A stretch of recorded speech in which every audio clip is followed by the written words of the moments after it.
spooling. Right, yeah. It's kind of cool. Everyone ready? Yeah. Alrighty. So, we're starting out. You're a season regular. How does it feel? It feels great, honestly. I mean, when you think about how involved I was in season 2, it's almost feels similar. So in terms of storyline, but just the amount of like support from production and obviously the cast has been insurmountable, beyond anything I had ever expected. And for that, I'm super duper grateful. Yeah. It's kind of like joining a family without all the nonsense, you know? You just get dropped in, you know? It's like finding out that you thought you were adopted the whole time, and then you found out you were actually blood related. That's a great one. You know, one. so like, oh, I was part of the family, but no, now I'm actually a part of the family. Yeah. No, that's the like exact analogy, actually. Yeah.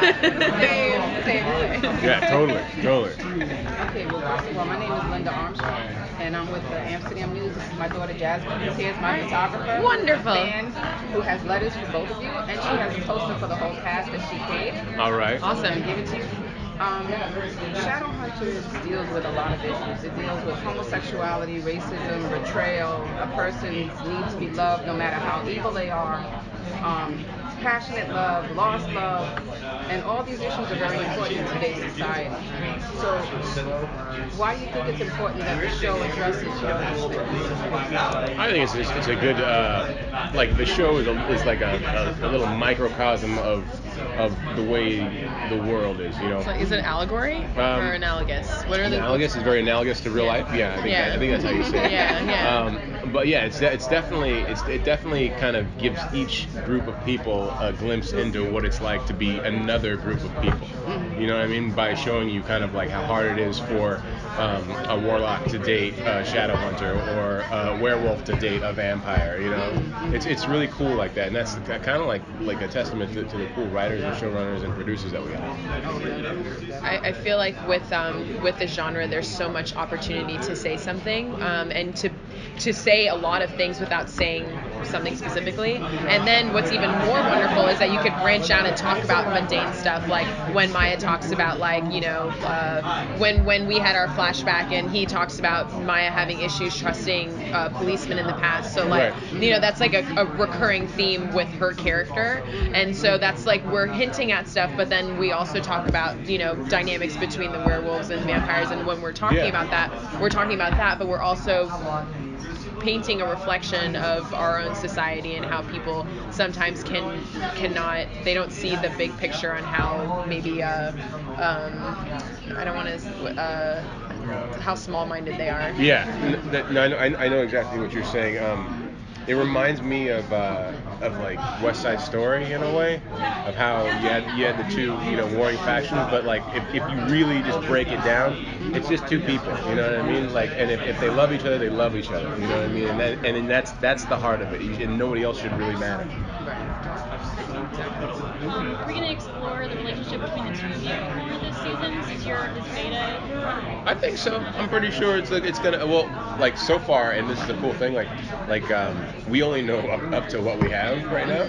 So far we're like we can see it moving in that direction, but then we get little information, like little tidbits of information from the guys. So I feel like I can say pretty confidently you will be exploring the wolf world way more than you had anticipated. And so just because you have a president does stuff and then a vice president does stuff, and they don't necessarily always interact with each other because they're handling and they're handling different aspects of balance. And so I think what's interesting about our characters is that Maia is a little bit hot-tempered, and he is so wise and fatherly that you do, I think it's just natural that we butt heads, but it's coming from a place of commonality that we do have the same goals in mind. So we're not against each other, but sometimes we get in our own way a little bit. I don't know. you're gonna find they're gonna butt heads, but it's the way, like a brother and sister, a father and a daughter, like that kind of butting heads. There's no animosity to it, but there's definitely strong opinions. Yes. speaking of fatherly, Clary has no parents anymore. Will we see Luke stepping up, trying to comfort her more? Yeah, well, let's hope that she has at least one parent. You know what I mean? Every other one has been either killed or killed. Yeah. So.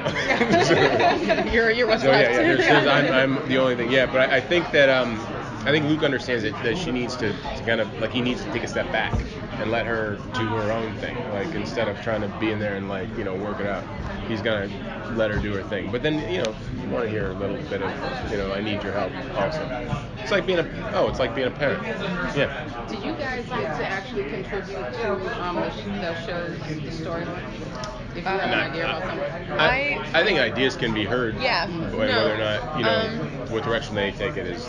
Yeah, we at the top of every season we kind of general contextualize kind of what each character's journey will be through that season very loosely, and obviously things may change, but definitely I can say without giving anything away, I had a really interesting long discussion with Todd and Darren, and recently I saw that scene translate into, or saw that conversation translate into a scene that we recently shot that I'm super excited about because that was something that I was really passionate about bringing to the story. And they had already been thinking about it, but knowing that we had that conversation and then seeing it come to life makes me have that extra special bit of pride in the show. Like, not only am I the character, but you're being heard. Yes. You know what I mean? That it's there's a two-way communication here, and that you feel better about that. You don't feel like you're out there on your own, or you just get it and you're like, oh, okay, so this is what I'm doing.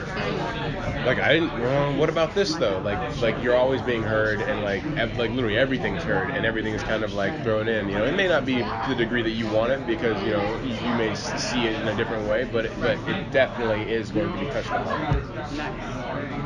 You have had a lot of scenes with Isaiah and Alberto also, but since you're a season regular now, are you going to be with other characters more often, like Izzy or Larry? That's what I want to see.